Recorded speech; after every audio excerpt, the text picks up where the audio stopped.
네덜란드의 철학자 스피노자는 말하기를 내일 지구의 종말이 온다 해도 나는 오늘 한 그루의 사과나무를 심겠다라고 말하였습니다. 여러분, 만약 내일 지구의 종말이 온다고 한다면, 내일이 내 인생의 마지막 날이라고 한다면 오늘 밤 여러분은 무엇을 하면서 하루를 보내시겠습니까? 예수님은 십자가를 지시기 전날 밤에 하신 것은 무엇이었습니까?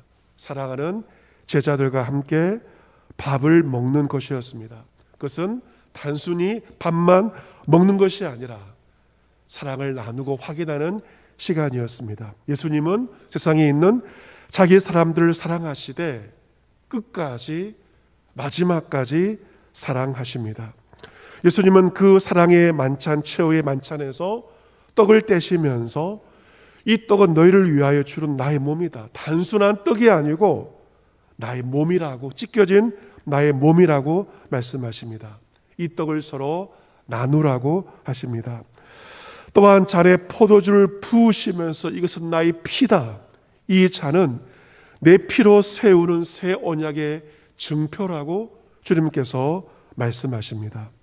이 성만찬을 제정하시면서 주님은 제자들에게 나를 기억해 다오, 나를 잊지 말고 나를 기억해 다오 라고 말씀을 하십니다. 이것은 마지막 식사입니다. 마지막 자리입니다. 여러분, 이 마지막이라고 하는 것은 사람의 마음을 매우 숙연하게 만듭니다. 오늘 이 설교가 저의 마지막 설교라고 한다면 제 마음은 정말 비장한 마음으로 설교를 하지 않겠습니까? 이 마지막 말씀을 하신 예수님도 분명 비장한 마음으로, 비장한 어투로 이 말씀을 하셨을 것입니다.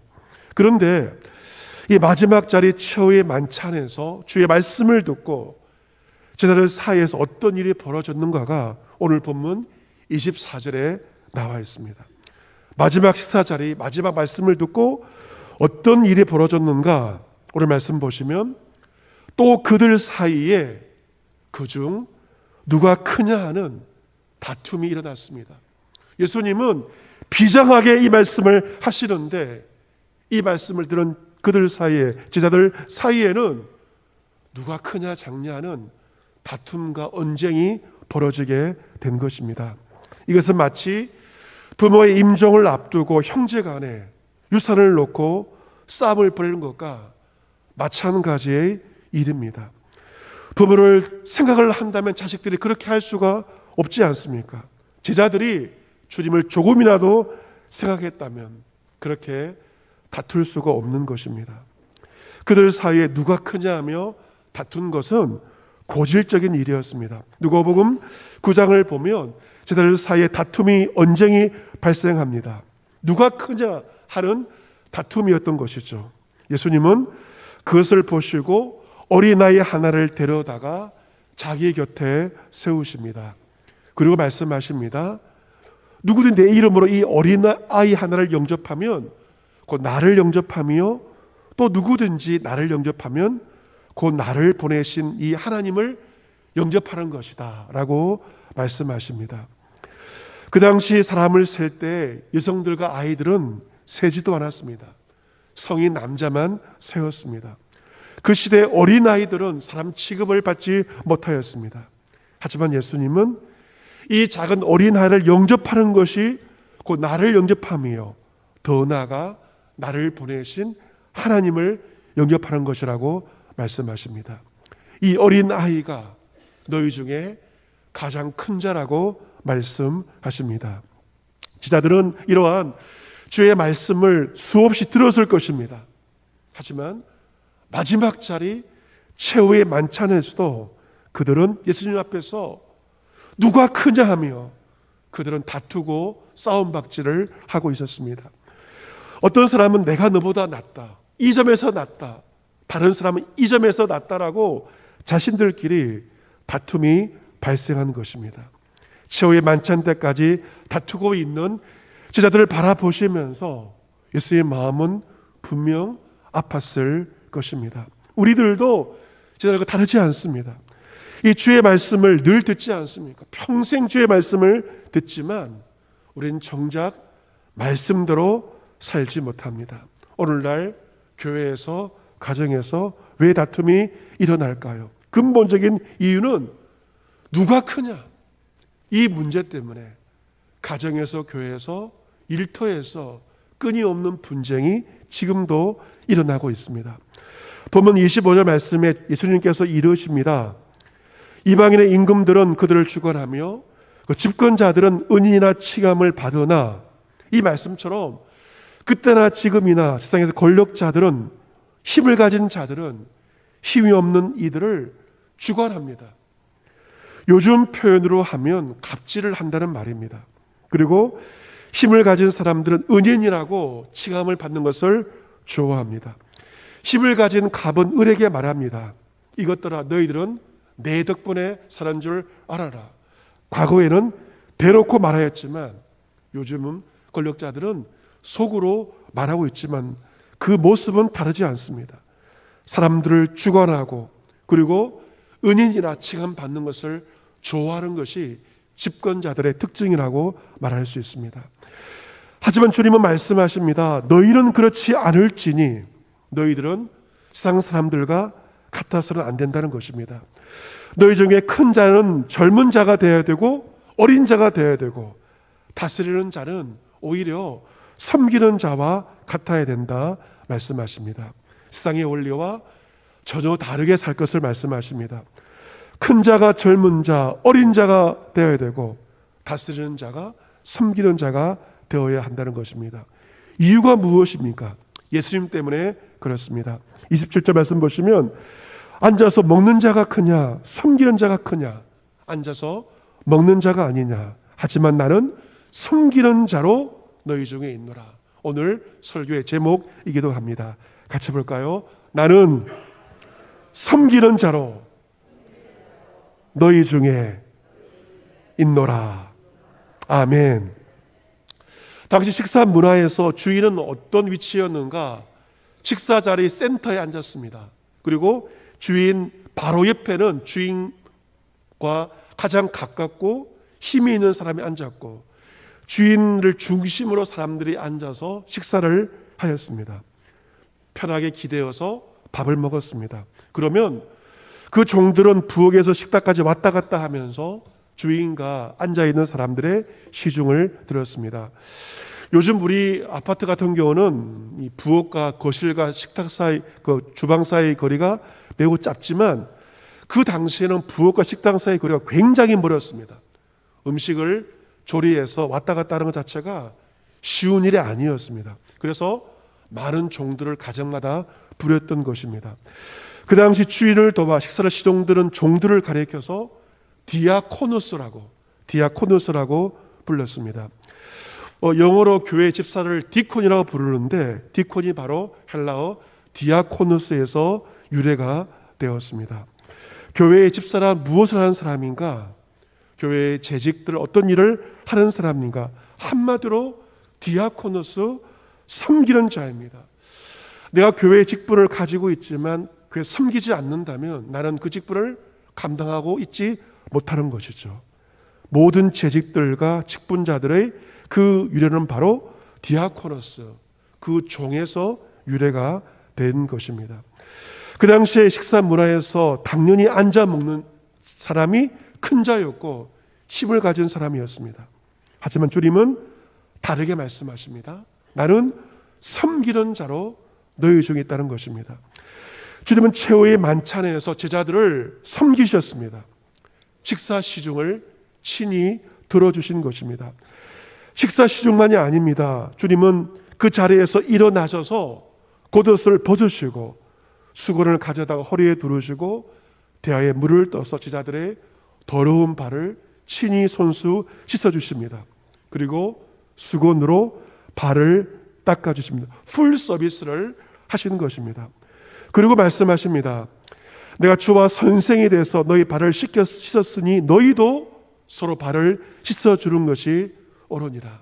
내가 한 본을 잘 기억해서 서로 간에 발을 씻어주고 서로를 섬겨라 라고 말씀하십니다. 내가 너에게 행한 것 같이 너희도 행하게 하기 위해서 내가 본을 보인 것이다. 너희가 이것을 알고 행하면 복이 있으리라. 섬기면 복이 있을 것을 알고 행할 때, 섬김을 알고 행할 때 복이 있을 것을 분명히 말씀하십니다. 주인의 식사를 시중을 들은 것과 함께 발을 씻는 것도 종들이 하던 일이었습니다. 하지만 주님은 제자들의 발을 친히 씻으심으로써 섬김의 본을 보여주셨습니다. 나는 섬기는 자로 너희 중에 있노라. 이 주의 말씀은 2000년 교회의 전통이 되었습니다.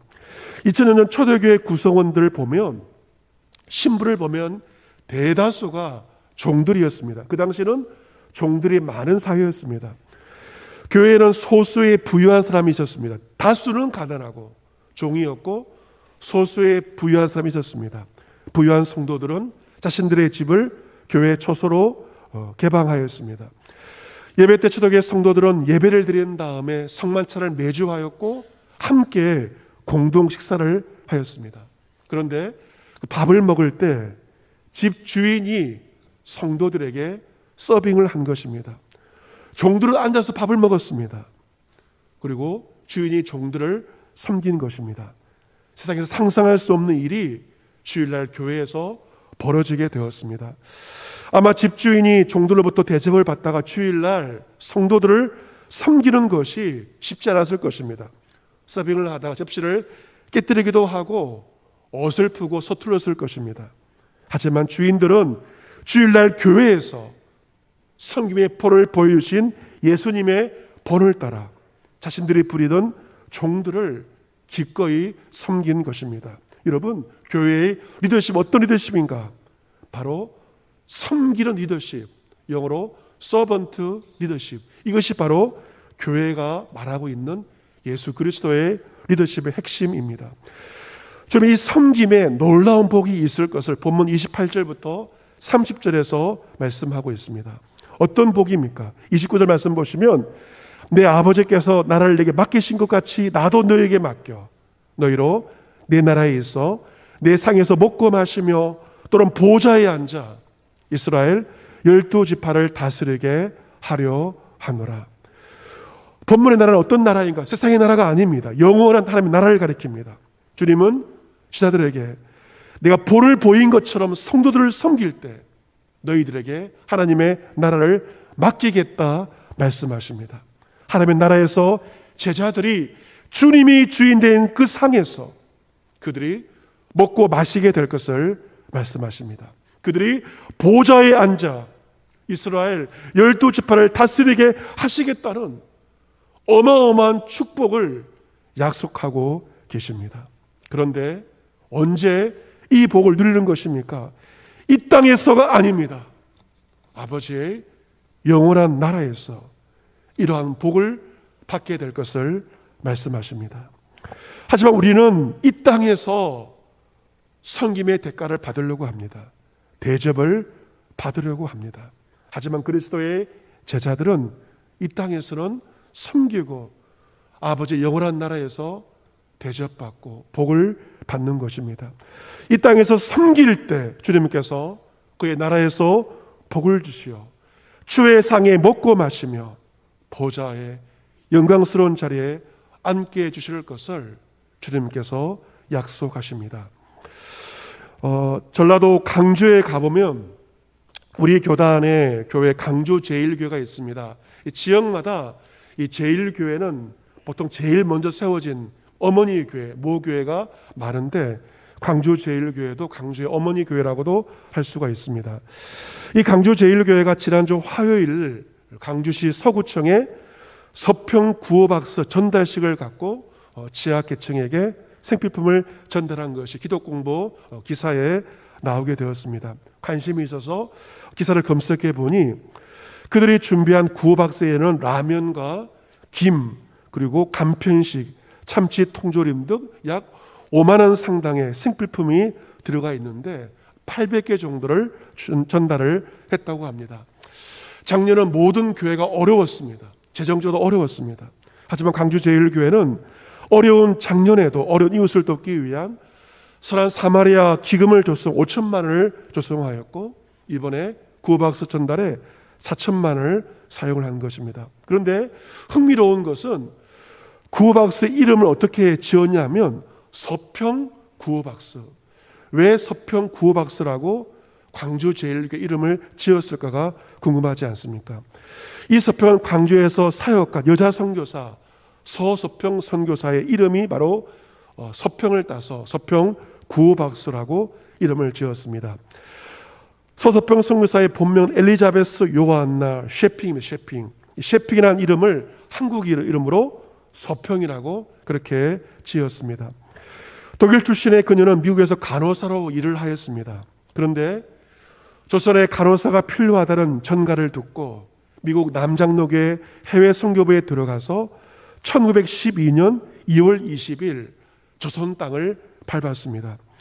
그녀는 한국에 들어와서 서울 세브란스 병원에서 간호사 양성을 하고 기독교 선교 활동을 감당했습니다. 1919년 3.1운동이 일어나자 그녀는 일제 만행으로 부상당한 조선 사람들을 치료해주고 감옥에 투옥된 독립운동가들의 옥바라지를 하였습니다. 일제가 그녀의 서울 활동을 금지하자 그녀는 서울에 있을 수가 없어서 광주에 내려가서 광주 제중원의 간호사로 일했는데 이 광주 제중원이 지금의 광주 기독병원의 전신이라고 할 수 있습니다. 그들은 광주에서 또 전국에서 간호사들을 길러내고 훈련시키는 일들을 하여서 한국 간호사의 어머니라는 별명을 가질 정도로 간호계에서도 엄청난 일들을 감당을 하였습니다. 그리고 나병이라 불리웠던 한센병 환자들의 인권 보호와 치료에도 앞장섰습니다. 1933년 한센병 환자 500명과 함께 서울로 상경해서 조선 총독부에서 행진을 벌였습니다. 그래서 다음해 1934년도에 고흥군 소록도에 한센병 환자를 위한 대규모 요양시설과 자활시설이 들어서게 된 것입니다.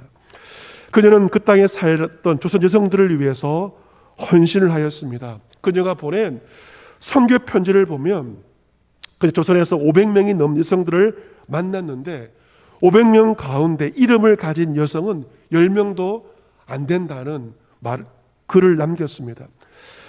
이름이 없는 여인들은 돼지 할머니, 개똥 엄마, 큰년, 작은년 이름도 없이 이런 호칭으로 불리워졌습니다.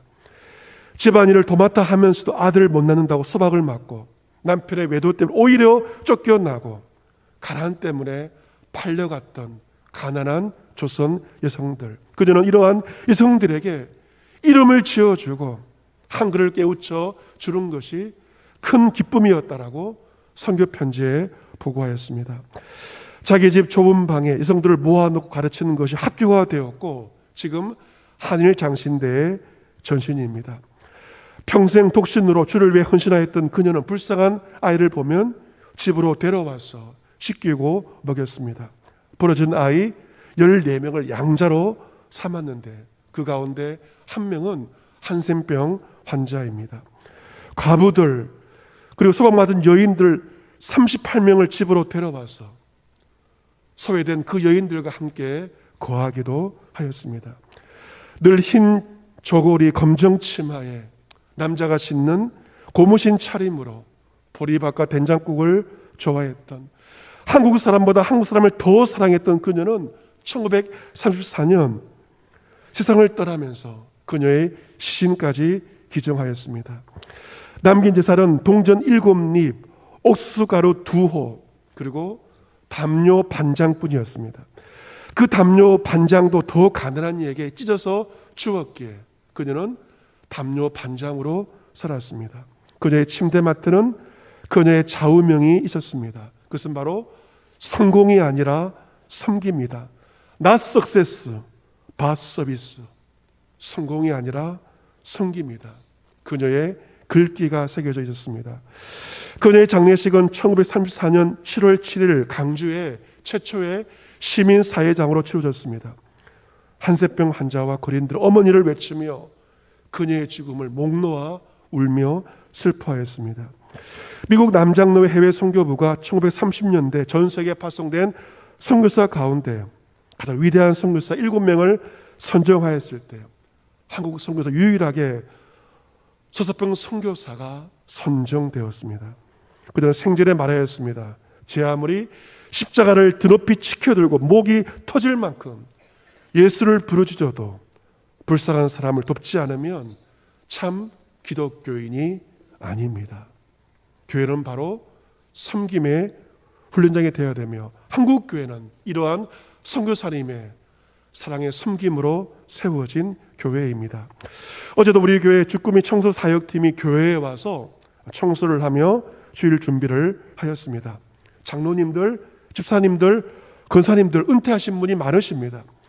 연령적으로 봐도 오히려 섬김을 받으셔야 할 분들이 교회를 섬기고 있습니다. 하지만 기쁨으로 묵묵히 교회를 섬기십니다. 다 귀하지만 또한 그 화장실을 청소하시는 권사님을 보면 얼마나 감사하면 되는지 모릅니다. 사람들이 청소하기 싫은 그 화장실을 묵묵히 청소하실 그 모습을 보면 감사의 마음을 더 많이 가지게 됩니다. 교회만이 아니라 교회 앞 공원들을 청소하고 교회 반경 동네 주위를 청소하는 그 모습을 보면 얼마나 감사한 마음이 드는지 모릅니다. 교회는 세상을 향한 그 섬김을 감당해야 하는 것이죠. 사랑하는 성도 여러분, 우리는 이번 주 사순절 4번째 주간을 보내게 됩니다. 이번 한 주간 나는 섬기는 자로 너희 중에 있노라, 이 주의 말씀을 늘 묵상하시면서 한 주의 삶을 살아가시기를 바랍니다.